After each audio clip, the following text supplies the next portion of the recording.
Pulmonary TB. We specify pulmonary because tuberculosis can also affect and infect other parts of the body, including your joints, connective tissue. But this chapter will only talk about pulmonary TB. There are many strains of tuberculosis. Most common, however, is Mycobacterium tuberculosis. This is a small organism, less than 5 microns in diameter, grows slowly. So therefore, the symptoms here will never be acute because it's a slow growing organism, takes weeks to months to grow and multiply. So therefore, it will not cause acute symptoms. Does that make sense? Okay. So most of the symptoms here, it will be chronic. So we'll look at it shortly.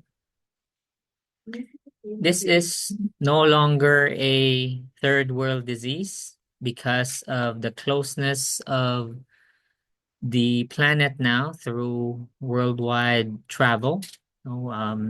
Flights are plentiful. There's almost no country that cannot be reached now, okay, with by commercial airlines. So with influx of immigration, TB is everywhere now. Used to be just in the developing countries or third world countries, but not anymore. There are two types of pulmonary TB. There's an active, which is when the patient has an active infection and is therefore contagious, or an inactive state of infection. We also call that latent TB, in which the patient has no symptoms and is incapable, therefore, of transmitting the infection. Whether it's active or latent TB, both are recommended, of course, to be treated. Latent TB latent TB patients can refuse, but refusing doesn't really make any sense because if you refuse to treat latent TB, yes, it's inactive now, but can it be activated later? Absolutely. So that's make a lot of sense to why not treat it now? Okay, why wait until it becomes active later? Okay. It's easier said than done though when we look at the treatment and for how long and how many drugs are involved. So we'll discuss that shortly. Transmission, because of the size of the organism, it is aerosolized and therefore is airborne transmission. Airborne meaning you simply have to be in the same room, breathing the same air as this patient. In this classroom, for instance, in a subway train car, in a office, in a bathroom, or any closed area, okay, with no open air ventilation. So that can be transmitted that way easily. However, since this is an infection, so let's talk about the chain of infection. So what are the 6 links? We need a infectious organism first, and then we have the reservoir. The reservoir here, of course, is a living person. An infected active TB person will be the reservoir. Then the port of exit will be any opening in the face, okay, in the respiratory tract. And then the mode of transmission is airborne through talking, coughing, sneezing, laughing, or singing. And the next link would be the portal of entry. So portal of entry, of course, will be the mouth and mucous membranes. And then finally, we have a susceptible host. Not all people are susceptible hosts. So in a while, we will talk about who are at risk for TB. Because the truth is, every day we are exposed to TB. Whenever we travel in public transit, there's bound to be an active TB patient in the subway system with us or on the bus. Okay. But how come you're not infected? You're not sick. That means, are you a susceptible host? No, you are not at risk for TB transmission.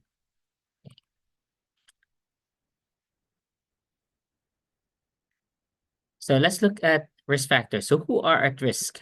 Number one, people living with close contact who has active TB. You cannot again get infected from latent TB. Latent TB people have no symptoms and therefore not contagious. Only those with an active form of TB, meaning they have symptoms and therefore are very contagious. So if you live with them, even though you're not supposed to be a susceptible host, but because of your constant exposure, you live in the same house, maybe your roommates, for instance, it makes you at risk. Immunocompromised patient. So these are patients who have cancer, receiving treatment for cancer, have HIV, AIDS, have long-term corticosteroid therapy for whatever reason, malnourished patients, alcoholics, diabetics, people with asthma, COPD, people with who are on dialysis. Okay, and I can go on to naming all the immunocompromised patients. So example of patients who are taking steroids or immunosuppressants are those who receive organ transplants because they have to take those immunosuppressants to prevent rejection. Okay. Now, substance abuse disorder here does not mean that TB is transmitted through IV or by drinking alcohol. No, this just means that what can you say about the judgment of these individuals who are IV drug users? Correct. So they hang out in the worst possible places, right? And hang out with the wrong people. Okay, so they will end up hanging out with those with active TB. Homeless people. And let's not be very exclusive here. Homeless, what's the difference between a homeless person who lives out in the either under the bridge, exposed to the elements, or they go to a shelter, correct? So a shelter, is that any different from a nursing home, a psych mental health facility, corrections facility? Same thing, right? Same environment, very crowded, small, enclosed spaces. So you can put them all into one population. Okay, so same risk factors. I already mentioned the pre-existing conditions, so diabetes, people dialysis, right? Because they're always exposed to something, okay? Because they frequent healthcare facilities. Immigrants. Now, the immigrants here from these countries must be within the last 5 years. If if a person has been here in the country, for instance, for longer than 5 years, they are no longer high risk for TB transmission, meaning they've already, by that, after 5 years, I mean, you're a local, okay? If you've been here. So the immigration must have been fairly recent, okay? Correct. Institutionalization. So I mentioned those facilities, prisons, homeless shelters, SAG mental health facilities, okay, rehab facilities, same living environment.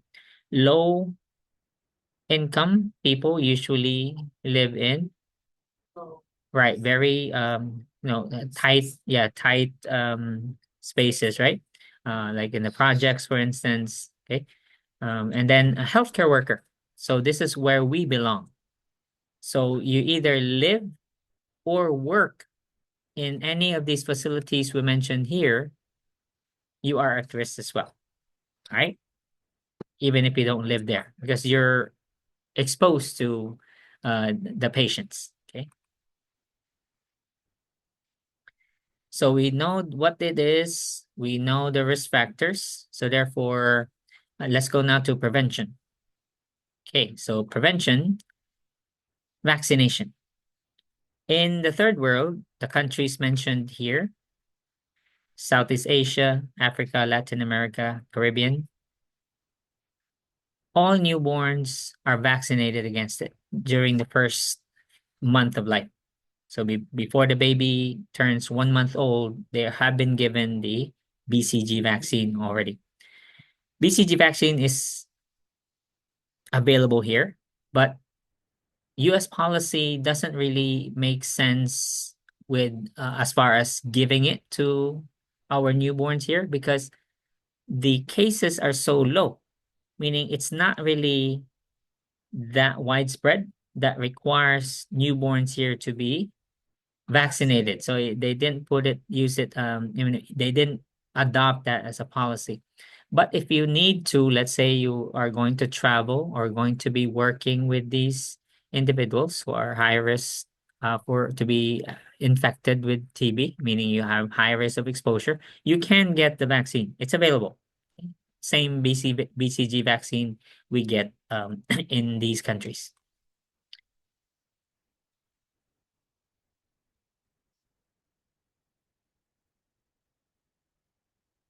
Yes. It's just that you already got the vaccine, right? Uh-huh. But then you're planning to travel to Africa. Let me just um, clarify something, and this is evidence-based. The BCG vaccine was thought to have provided lifelong immunity. It turns out it doesn't. Yeah, we used to think, that it was lifelong protection, but no, data shows, like me, for example. So I was born in the Philippines, got BCG vaccine. However, when I started working there, all of us are still tested. We still get tested for PPD. There's no difference. I mean, we take care of people, so we have to make sure we're TB free. I've never tested positive. Nothing. Not even a false positive. Okay? It's negative. Negative. I came here 2004. In 2004, I was negative. 2005, I turned positive. So I said, I don't believe this. I come from a country where TB is like a few feet from me constantly, and I come here and I get exposed. Okay. So I asked my brother. My brother heads, he was a big honcho back home. He died from COVID. Meaning people go to him and all TB cases, they go to him. Okay. And, complex pulmonary things, they go to him. Okay. So he's some big honcho. Um, so I asked him, he said, yeah, the data nationwide globally shows that it does not um, provide lifelong immunity. Take the treatment. Okay? And so I did. Not just because he's my brother, but I mean, he's authority. He has authority. So, and he showed me data. Okay, look it up. He took me to NIH, National Institutes of Health. Yeah, see the data there. He was kind of a, nerd. Yeah. Showed me data. Just tell me. Right. So, go ahead. So if you already have, let's say, am I gonna, let's say, I can just get it again? There's really no probably true. point. Yeah, absolutely. If you want to, yeah. But again, because it doesn't provide lifelong immunity. Yes, you can technically. Also getting tested and you was false positive. False positive. Okay. Obviously, Yeah, we'll get to the testing and then we'll look at false positives. Okay. Signs and symptoms first. So look at the really nothing acute. See, low grade fever, cough, night sweats, fatigue, weight loss. And this is not for a few days. This is months. Okay. 1 month or longer. So again, clearly chronic symptoms. Okay. Nothing acute. Not all will have blood in the sputum, but it is possible. For PPD testing, this is our measurement. It is the raised area, or we call that, what do we call this? Induration. Okay, so not the area of redness. For instance, so when we first came, so we all got PPDs, right? So one of my peers, her whole arm turned red from here to her wrist all the way to here to her armpit. it turned red. When the doctor, right, there was no induration. So the doctor read it. Oh, this is just a reaction to one of the ingredients of the PPD. This is negative because there was no induration, just turned red. Okay, so we don't count that. It has to be the induration. They said the rationale for this is it's the reaction of the bacilli. They gather there where you planted the PPD. So that's why it causes a raised area. Okay, so meaning if it's in your body, if it's in your bloodstream, it will gather there, okay, causing the induration. Okay, so if you get down a test question, that's the answer.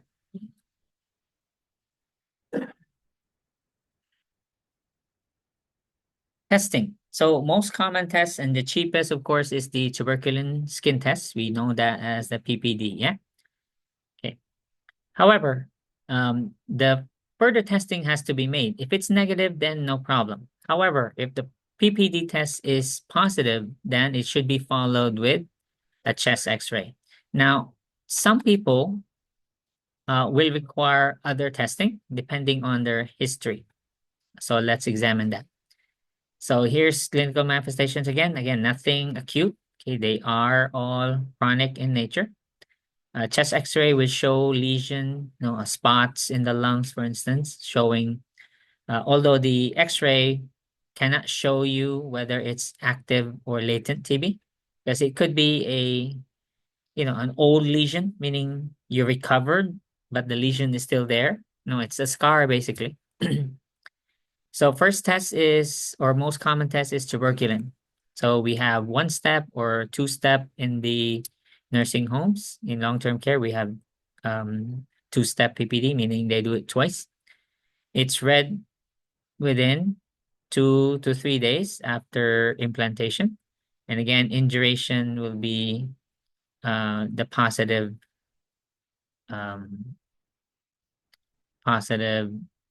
reaction. Your textbook is not really very clear, so let's go to CDC. Just type in CDC PPD interpretation. This will bring you to CDC website. And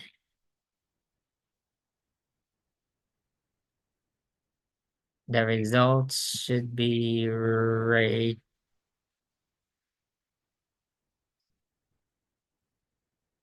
here. Okay.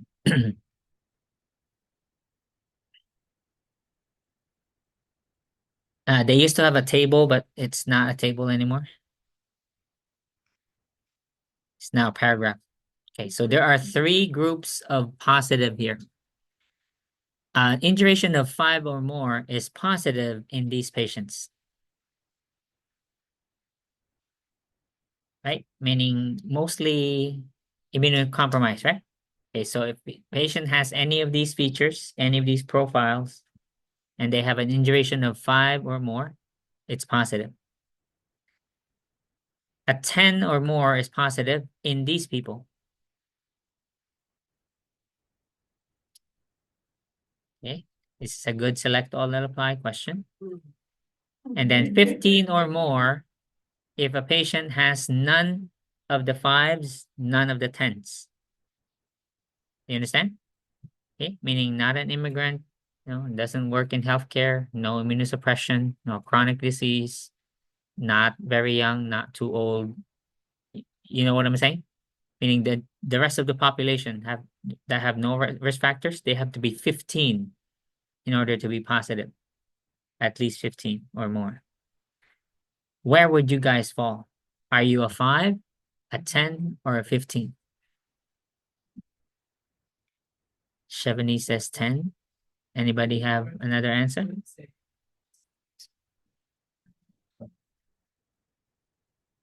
Eileen, where are you? Are you a 15? Before you came to nursing school, yes, you were probably a 15. Okay. Not anymore. You're now a 10.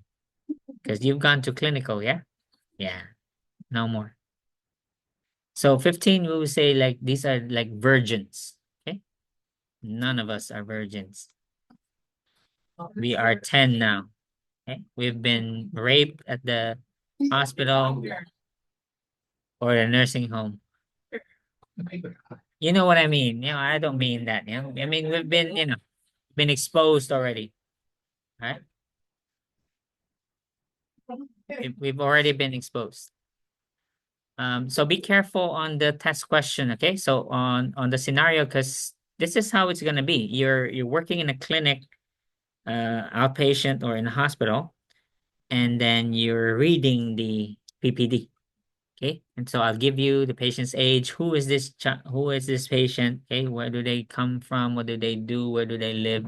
Okay, what are their conditions? And then I give you the induration. Okay, and then possible question would be simply to interpret, is this positive or negative? Or it could be, what is the next step? All right. Okay. So let's go back to the textbook. You know how I got here, right? I just typed in CDC PPD interpretation, and then just scroll down on that page and you'll find it.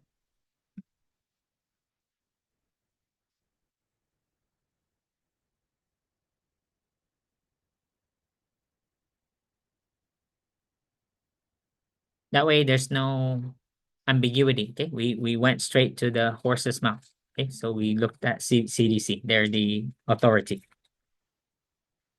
Okay, who gets a quantiferon gold? One, those who do not want a PPD. Those who refuses, okay, and know how to manipulate the system. Because of course, most insurance will cover PPD, not all insurance will cover quantiferon. This one is really indicated for number one, patients who have received the vaccine within the last 10 years, the BCG vaccine. Okay, because this test is not affected by a BCG vaccine. Okay, so whether you got this BCG vaccine last week or 5 years ago, this test will not be false positive. Okay, because it does not take into account the BCG exposure. Okay? It's totally different test. And also patients who are not likely to return to have their skin tests read, meaning non-compliant people. Yeah, question? But the BCG, is there like a time limit that it stays in your system? Data shows around 10 years. This author did not mention it, but in Elsevier, the Lewis author, no, Ignatievicius, they said 10 years.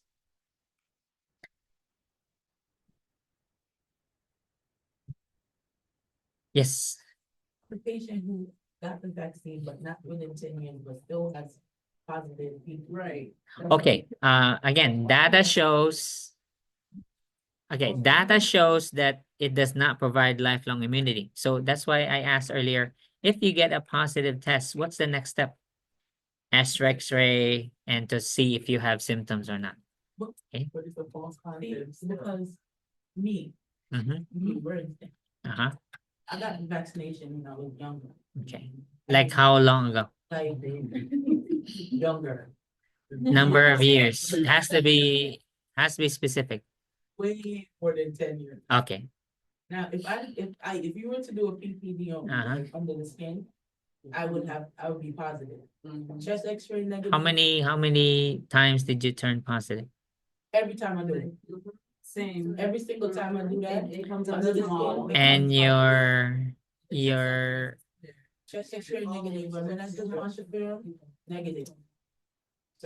oh, so it was confirmed by quantiferon, so no question there. So it's not a false positive. Meaning, why do you think they ordered the quantiferon gold? Because they were worried that it was a false positive. So they ordered the quantiferon to confirm that it is definitely negative. Make sense? Because really, if you just rely on the PPD and the X-ray, I mean, these tests here, which is my next point actually. So the tuberculin or PPD test and the quantiferon gold, neither one will show whether you have TB or not. It only means you've been exposed to tuberculosis. That's all either one test does. It doesn't say you are infected. Just means what? You've been exposed. How do we know that you're actually infected or not? Sputum culture will confirm the diagnosis. So if you have active TB, we need a sputum culture. So we call it an AFB sputum. Okay, so we will send 3 times. You will need 3 positive AFBs. And if they're all 3 AFB cultures are positive, we get a sputum sample, we grow it, a number of hours, all 3 are positive, you got active TB. Then we will treat you. Make sense? Okay.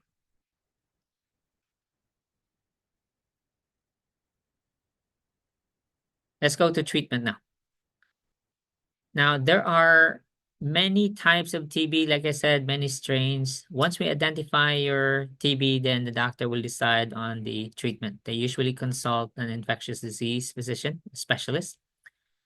But like I said, we will only focus on the most common, which is Mycobacterium tuberculosis, meaning not drug resistant, no, just the regular most common type.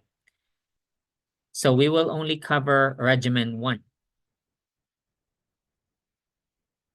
I'll go back to the drug list. Let's look at the therapy first because there are many regimens. So again, we will only test regimen 1, which is the most common. In regimen 1, this is for non-resistant Mycobacterium tuberculosis, active TB. There are 2 phases in the therapy. So this is from the World Health Organization, which is also adopted by CDC.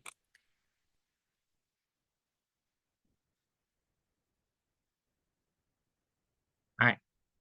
So during the, it's not here.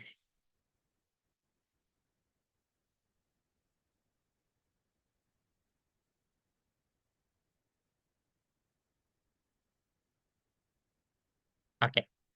So the first phase is initial. The initial phase is 8 weeks long. Page 550. 8 weeks long, and there are 4 drugs used. Okay, so the 4 drugs are INH or isoniazid, rifampin, PZA or pyrazinamide, and then ethambutol, plus vitamin B6. The B6 is because one of the drugs depletes your liver's vitamin B6 supply, which can cause neuropathy. So the vitamin B is not really going to kill the TB, but what's it gonna do? Replenish your vitamin B. Okay, so it's standard though, but there are 4 antibiotics plus 1 vitamin B6. Okay, so that's for 8 weeks. All right, the continuation phase is about 18 weeks, so that's around 4 to 7 months. Okay, so 18 plus 8, that's 26, right? So it's technically 6.5 months, which is within 4 or 7 months. Yeah? Okay. So what's included in the continuation phase? Only 2 drugs. Only the first 2. INH and rifampin. I repeat, there are 2 phases in the treatment of TB. In the first place, why so many antibiotics? What did we describe this organism as? A tiny, slow-growing organism. So how long did it hide in your lungs before it started causing trouble? A long time. So is it therefore easy to find? And therefore, is it easy to treat? No. That's why we want to make sure we really kill it by using 4 antibiotics. 2 phases, initial and then continuation. How long is the initial? 8 weeks. How many drugs are used? 4, technically 5, right? Because there's a vitamin B6. Okay. And then what about the continuation phase? 18 weeks. How many drugs? 2. Okay. INH and rifampin. For latent TB, the standard usually is 2-drug regimen for 6 months. Right? Only 2 drugs for 6 months. The vitamin B6, of course, is included. Okay, that's for latent TB. So it's not as aggressive. Okay, because you have latent only. It's not active infection. Let's go now to the drugs. All of them are sorry. 3 are nephrotoxic, hepatotoxic, sorry. 3 are toxic to the liver. So therefore, can you drink alcohol while on these drugs? Do we need to monitor your liver enzymes while taking it? So INH, this is your side effect.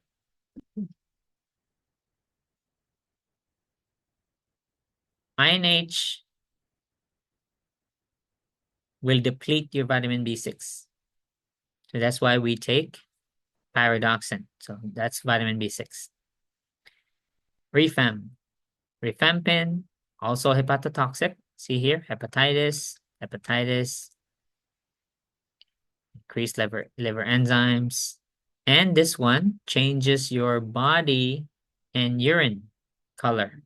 Body secretions, your sweat, your tears, your urine.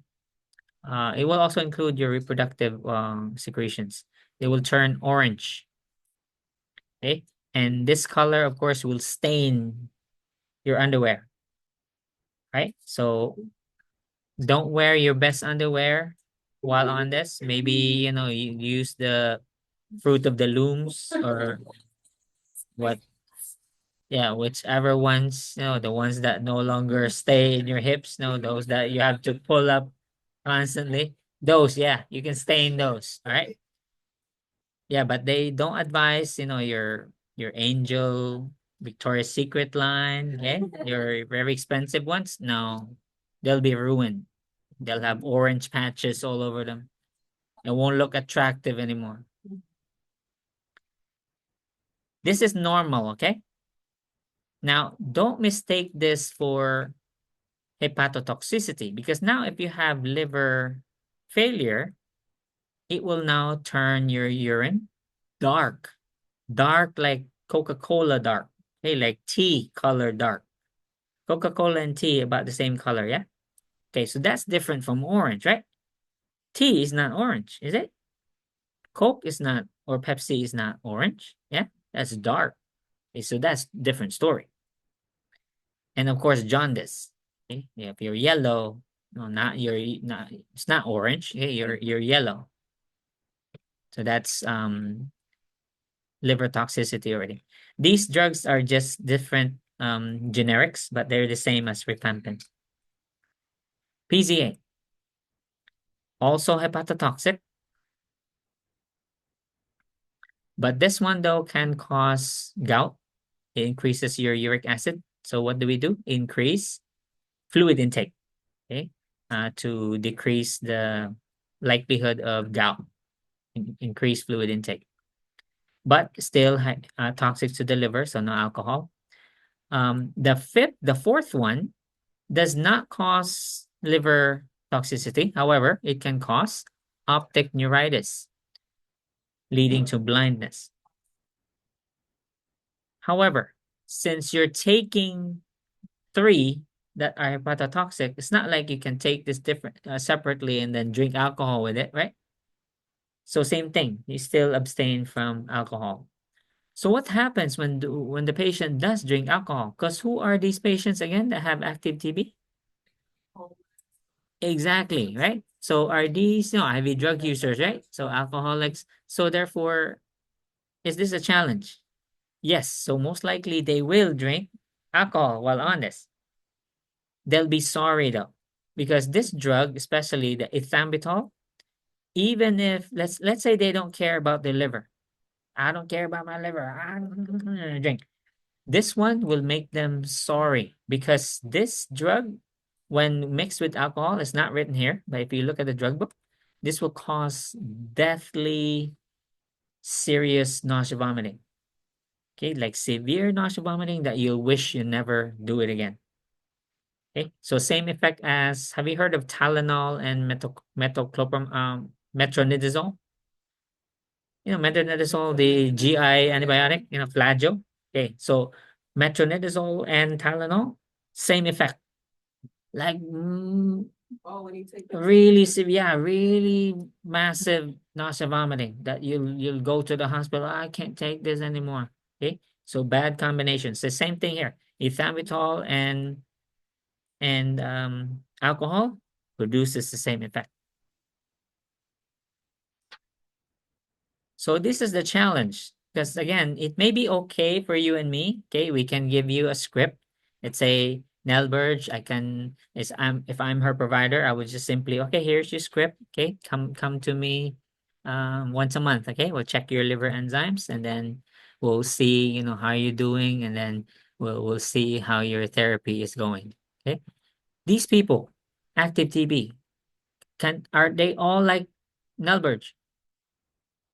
Not the alcoholics, not the homeless. Okay, so therefore, can you give the homeless, the alcoholics, the psych patients that have TB a script? Here, No. take this, okay? I trust you, okay? Take this, complete it, okay? Don't miss any doses now. Can we do that? So how do we treat those patients? Okay, we have an idea from the third world countries. So third world countries deal with this all the time. Some places back home don't have any roads. Okay? There's no roads, there's no house number. You don't know where does Katri live. Una. See that tree over there? No, not that tree, the other tree. Okay. That coconut tree. This one? No, the other coconut tree. Okay. The one that's curved like this. Ah, yeah. Okay. Yeah, that's her house. Okay. The one beside that. So there are no streets. Okay. All you get are, a path. It's not even a road. It's just like a path, like some people created. Okay. Of course, not in the city. Okay. This is in the countryside, but that's where the TB patients are. Okay. So we have the rest of these are not exclusive to TB, meaning you'll see promoting airway clearance, you'll see bronchodilation in COPD asthma. Okay, so it's not any different. But let's go to because the success of the treatment depends on compliance. So for those people who are challenging, the third world countries do something called direct observed therapy. It's also adopted here. Although sometimes it's not really as necessary here because people eventually come to their senses. Because what happens is, especially here, so some patients will say, oh, this is America, I always say, this is America. You can't force me to take this. Can we force them to take it? Actually, yes, because these people are contagious. Okay. So, yeah, so do we allow them? No, he's free to do that. No, the court will say, you're not going to the train infecting other people. We're going to commit you. Okay. So back home, we have big facilities. Okay. We call them, not really like an asylum, because asylum means, like some lunatic, right? We call them a pavilion. Okay. Yeah. Nice fancy names, but they're all TB patients there. Okay. Those who are non-compliant. So there's a court order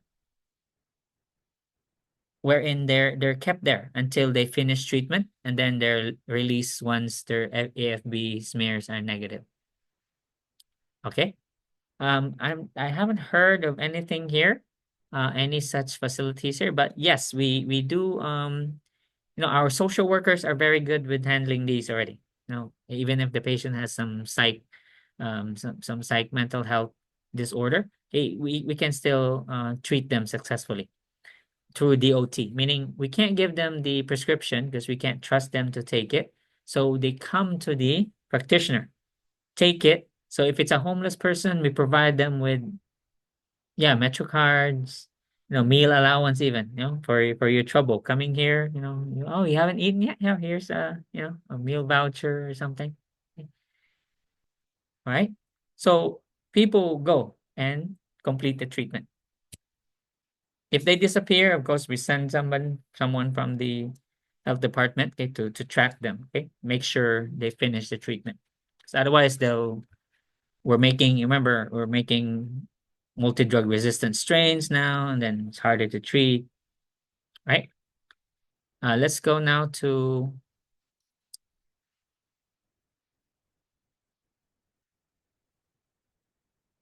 okay. So how do we prevent them from infecting others? They are no longer contagious when they meet two things. One is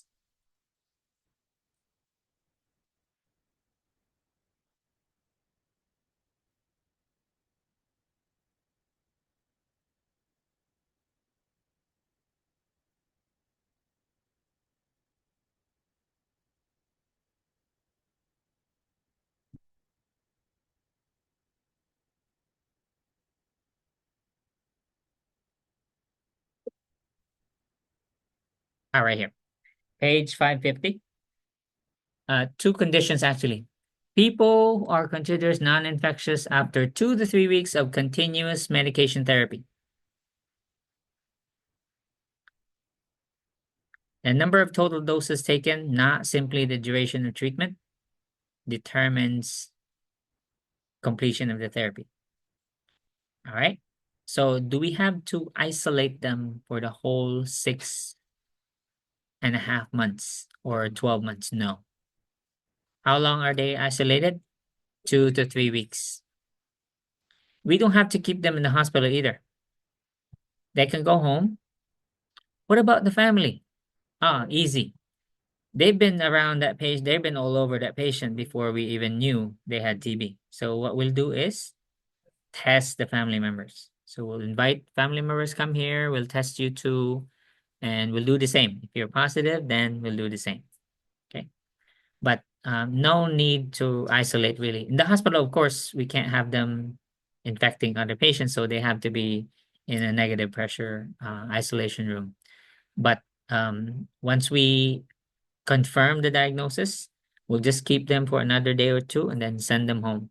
Here, complete this at home. Okay, stay at home for 2 weeks. Once you feel better, you didn't miss any doses during those 2 weeks, you can get out. Okay, you can go out. You're safe. Okay, you're not infectious anymore. Coming back to work, however, is different. Coming back to work will require 3 negative sputum cultures.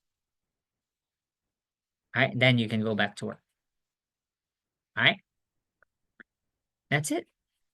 Any work or just healthcare workers? Doesn't matter. Well,